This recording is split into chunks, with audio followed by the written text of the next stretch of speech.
Whichever version is true, officials of the North Wales province of Freemasonry should be able to help the police. They hold lists of members of both Ketlands Lodge and the Provincial Grand Lodge. We asked North Wales Police if they'd been to see the Masons to see if they could help identify the missing Mason. It took a month and several reminders before the force came back to us. A spokeswoman told us they had been to see the Masons, but that they had not been able to help them identify any of the missing offenders. What the force didn't know is that we had asked the provincial office of the North Wales Freemasons if the police had been in touch with them. They came back almost immediately to say they were unaware of any police action. Masonic headquarters in London confirmed the police had not been in contact. So had the police visit to the Freemasons come after Rebecca had been in touch with the province? The provincial secretary told us, "Your assumptions are correct." It seems as though North Wales Police took more than 3 years to go and see if the Masons could help them. And they only did so after Rebecca started to ask questions. Rebecca has now established that Ketlands Lodge is St. Hilary.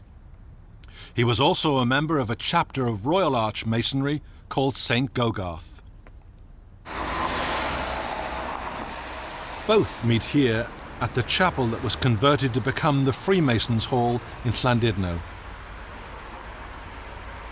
It's the major Masonic temple in North Wales.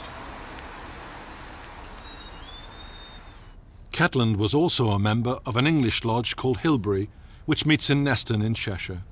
He resigned from Freemasonry after his conviction.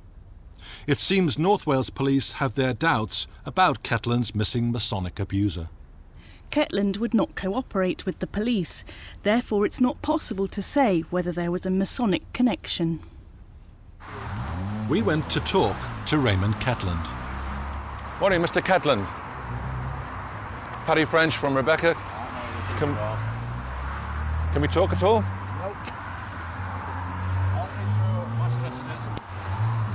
Why are there two versions of the story, Mr. Ketland? Why have we got two versions? Why are there two versions of the story?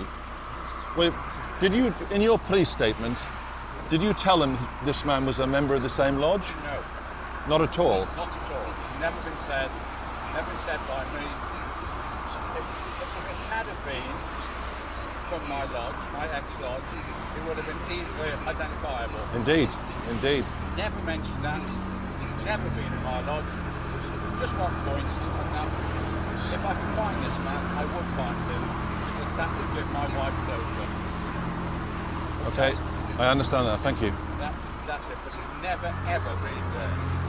We asked the Crown Prosecution Service if they had made a mistake in their account of Ketland's story at his trial.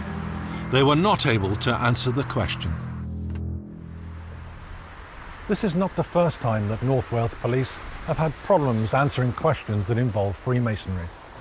One of the lodges that meets here at Freemasons' Hall in Llandudno is called Custodes Pacis. Custodes Pacis stands for Keepers of the Peace, and it was formed in 1983 by serving and retired members of the North Wales Police. But back in the 1990s, a chief constable claimed it didn't exist. This is journalist Mark Britton.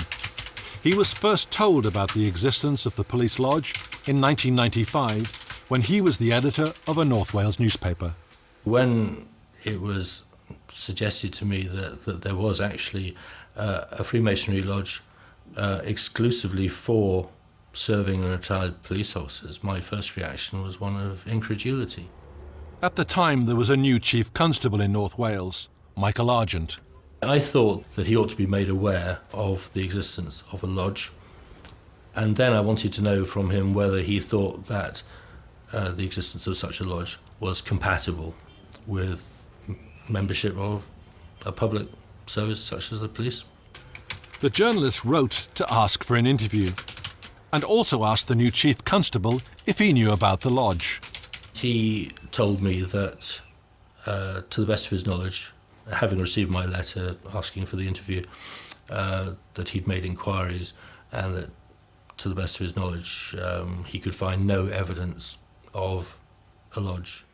I was shocked when he told me that he'd found no evidence, because I knew that it did exist, and I knew that I had a handbook which proved that it existed. At police headquarters in Colwyn Bay, the new chief constable and the newspaper editor had a meeting. I then said to him that I did have proof. I hadn't told him that previously, but I then told him that I did have proof and that I would send him that proof. After the meeting, the chief constable did a little detective work of his own and wrote back to the reporter. He accepts that, on the basis of what I've sent him, that the lodge does exist. But he qualifies that to say that that it only exists for retired members. When Mark Britton insisted there were serving officers in the lodge, the chief constable went back on the beat. Then the story changes again that, subject to further investigations, that yes, this is true, but they are only very junior ranking officers and so forth. So I mean, basically the story changed 3 times. Mark Britton has never told this story. He admits he became a little paranoid over the whole affair. I was disturbed. There were 1 or 2 things going on that concerned me in terms of phone calls and cars following me and a number of things like that. 2 years after this episode, in 1997, the North Wales Child Abuse Inquiry was hearing evidence.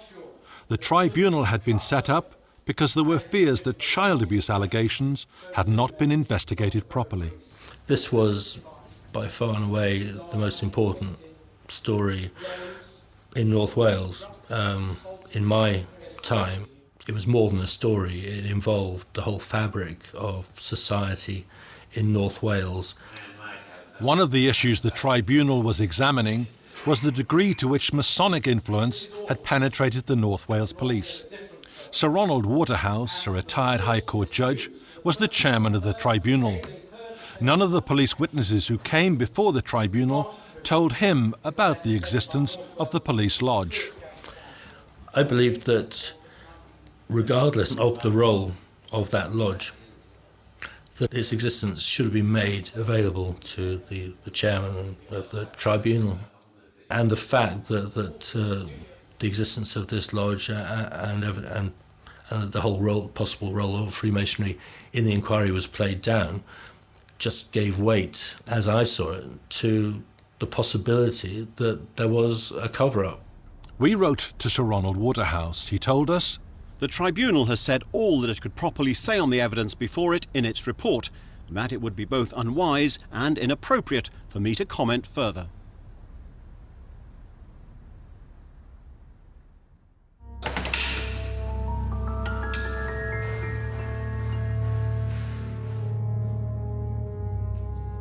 This is the Edgar Rutter Temple in the Cardiff Masonic Complex in the centre of Cardiff.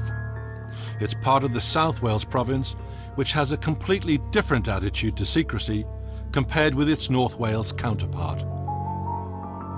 It is difficult to describe it. We say openness. I think the Russians described it as glasnost, an opening up. It's not necessarily openness, but opening up, being more frank and not honest with people. I like to think we've always been honest with people, but being frank with people. This is the latest yearbook for the South Wales province. It's easy to get hold of. Journalists only have to ask for it. It's also available in major public libraries. Each province has its own way of doing things, but I cannot for the life of me see any reason why yearbooks should not be in public libraries. I wouldn't say that we want to go out and sell them to people, obviously not. But they should be there. The library service in South Wales look on our yearbook as a work of reference. There has been no opposition within the province to the yearbook being made available to anyone who wants to inspect it. If a member did not want his details to be entered into the yearbook, then obviously we would respect his privacy. But I am not aware of any member out of our 7,000 or 8,000 members in South Wales who was asked to not to have his details and his, and in some cases, his photograph in there. The province is also prepared to answer any questions that journalists have. The worst thing you can give anybody is no comment. Or we asked someone from the Freemasons, but no one was available. It has a level of conceit which is not appropriate at this time. There is no police lodge in South Wales. Would you frown on a lodge that was specifically a police lodge? I don't like the idea of it, no. Why not? Well, I don't think it's healthy. Freemasonry to me is a microcosm of society. I don't think it's healthy having people carrying their work, whatever their work may be, into the lodge, and it can, I think, possibly give rise to difficulties. Back in North Wales, we asked the Freemasons what help they'd given the police in trying to find the missing Masonic child abuser. They didn't reply. We also pressed the North Wales Police to answer more questions about the investigation. In a statement, the force told us, "We have no evidence of any outstanding suspects in relation to this case.